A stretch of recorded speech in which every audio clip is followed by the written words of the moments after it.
ጠዋት ስትነቁ ብድግ ስትሉ እስትንፋሳችሁ በሰውነታችሁ ካደረ እልልታ ይሁን፣ ደስ ይበላችሁ። በቃ በመንፈሳችሁ በጣም ደስተኛ ሁኑ። በአዲስ ቋንቋ ጸልዩ፣ ፈገግ በሉ፣ መዝሙር ክፈቱ። እስቲ አሜን በሉ። ምንትን በአንድ ጊዜ ወደ ምግብ ወደ ስራ አትሩጡ። እግርህን እንዴት ከመቆም ትጀምራለህ? ገና እንደነጋ እንዴት ሰው ይቆማል? እንዴት ትቆም? ቀኑ ሙሉ ልትቆም እኮ ነው። እንዴት አትንበረከኩም? ቀኑ ሙሉ አትሄድ በመብረከክ። ቢያንስ ጠዋት ሰምታችሁኛል፣ ቀናችሁን ለእግዚአብሔር ስለማስፈልግ ነግቶልኛል በሉ። ስለ ራሳችሁ ደግ ነገር አስቡ። አንዳንዱ ሰው ደግሞ በፍጥረቱ ራሱን የሚያማርር፣ በመልኩ ራሱን የሚያማርር፣ በጾታው ራሱን የሚያማርር፣ በገቢው ራሱን የሚያማርር፣ በፋሚሊው ራሱን የሚያማርር፣ በልጆቹ የሚያለቅስ እልፍ ሕዝብ እንደገና በመካከላችን አለ። ወዳጆች ቤተክርስቲያን እንዲህ አይነት ጥያቄዎቻችሁን በየጊዜው የምታስመልሱባት ቤት አይደለችም እንዴ?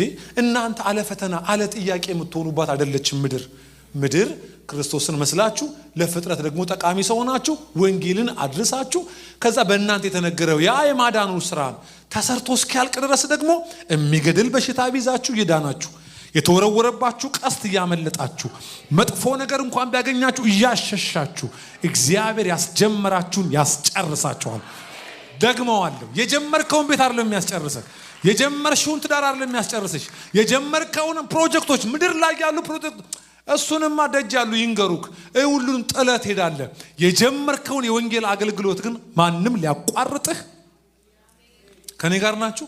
እንግዲያውስ በእያንዳንዱ ቀን ሞት፣ በእያንዳንዱ ቀን ክፉ፣ በእያንዳንዱ ቀን ብዙ ነገር ቢደረግባችሁም እግዚአብሔር ዘወር የሚያደርግላችሁ እመኑኝ የተጀመረው የወንጌል ስራ እግዚአብሔር በእናንተ በልጁ በኩል የነገራችሁን ያንን እውነት ሰርቶ እስኪጨርስባችሁ ነው። ባተሌ በመሆን ቀናችሁ አይለቅ። ስብስብ በሉ፣ ጥንቅቅ ያለ ህይወት ኑሩ። ስራም ቦታ ይሁን ትምህርት ቦታ ላይ ጴንጤ ሁኑ። እሺ በሉ እስቲ፣ እሺ ይበላችሁ እንዴ በጌታ በኢየሱስ ስም። ጴንጤ በማንኛውም ቦታ ላይ ጴንጤ ሁኑ። መኖራችሁን ውደዱት።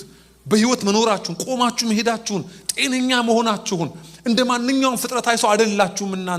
እናንተ ጋር የሚጠቅም ለፍጥረት ሁሉ መድኃኒት የሆነ ወንጌል እግዚአብሔር በእጆቻችሁ ከፀሐይ መውጫ እስከ ፀሐይ መጥለቂያ አይደለም የሚለው በእጆቻቸው ላካው ይላል። ይሄን የመዳን ወንጌል በእጆቻችን የተላከንን